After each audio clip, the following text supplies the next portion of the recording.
Walsh is my name, and I'm happy to be here tonight. What I'm going to discuss is a unique opportunity that New Jersey has to address poverty through the enforcement of the Mount Laurel Doctrine. Just by way of some framing comments, New Jersey's one of the wealthiest states in the country, but it's also one of the most racially and economically segregated, and it's one of the most suburban. Our poverty and our segregation of people is obviously geographically based, as you've seen there.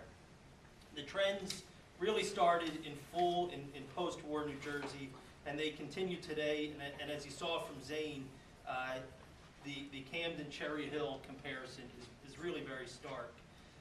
One of the reasons for this is that New Jersey is the fourth most expensive state for housing, and of our roughly 8 million people, there's at least 600,000 low and moderate income folks who pay over 30% of their income on housing. We could spend a long time discussing the origins of where we are today, but I think it's more helpful perhaps when discussing poverty, and I think what folks may be more interested in is what are some potential solutions, and really what are some of the more immediate causes of poverty that is geographically based, and in New Jersey very, very racialized, as you saw. My organization, the work we do, and I think the Mount Laurel Doctrine, which requires all towns to provide their fair share of the region's need for affordable housing. It's a regional snapshot of what we need.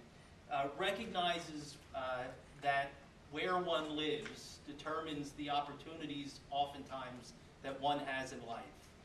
The jobs you have, whether you feel safe in front of your house or in your backyard, the schools you go to, the full range of things that one looks at in oftentimes choosing where to live. And those things have a really big impact on folks' life opportunities.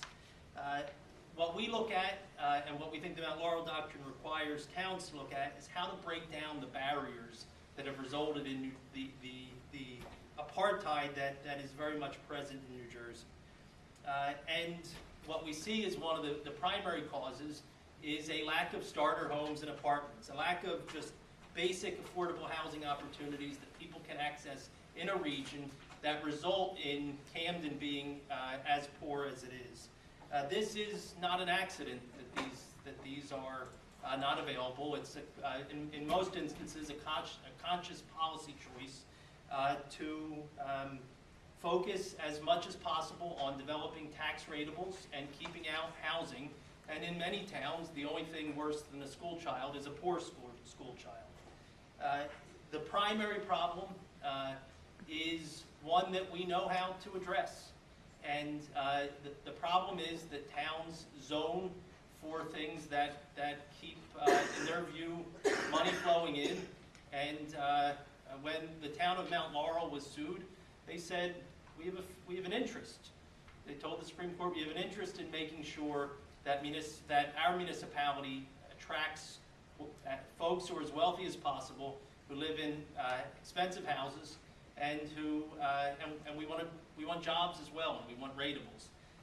And that mindset, that approach to planning and zoning, which pervades our state, especially in wealthier communities, results in a lack of starter homes and apartments. But we know how to do it. You know, if you break down those barriers, nonprofits will build housing. The for-profit sector in New Jersey has demonstrated that it can, on a regular basis, do 10, 15, 20% affordable housing in a given municipality. We know how to do it statewide. We've actually done pretty well. We've created through this system in towns like Cherry Hill throughout the state over 60,000 units of housing that reach people from between 30 to 80% of median income, which around here would probably, and Zane probably has it down to the dollar, but is say with a median income of somewhere below $60,000 per household, you take 80% down to 30% of that, and that's folks who are, the waitresses in Ponzios, the folks who are driving the school buses, working folks who are denied an opportunity to live in many towns. To address this, and we know how to do it, but we don't do it enough, is to provide zoning that the private sector can tap into so that they can produce housing that is affordable to lower income folks. And that can almost be, permanent affordable housing that folks can access for decades until until they either don't need it anymore or they've decided to, through job or some other opportunity, to move out of it.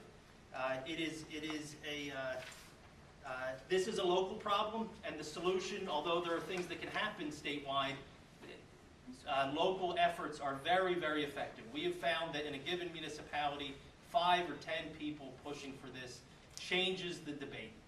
It is, so it's fundamentally a local issue, but it's also an issue that's often debated in the papers. And we urge folks, and we know our municipal and statewide leaders pay attention. It's important to advocate for these issues in op-eds and like that. And then finally, I know one of the goals of this effort is to inform what people bring into elections, and that is a great way to say to folks it is an ongoing debate in Trenton, with Governor Christie taking one position and a lot of legislators taking other positions, and it can be, the opportunity for advocacy on this is right. Thank you.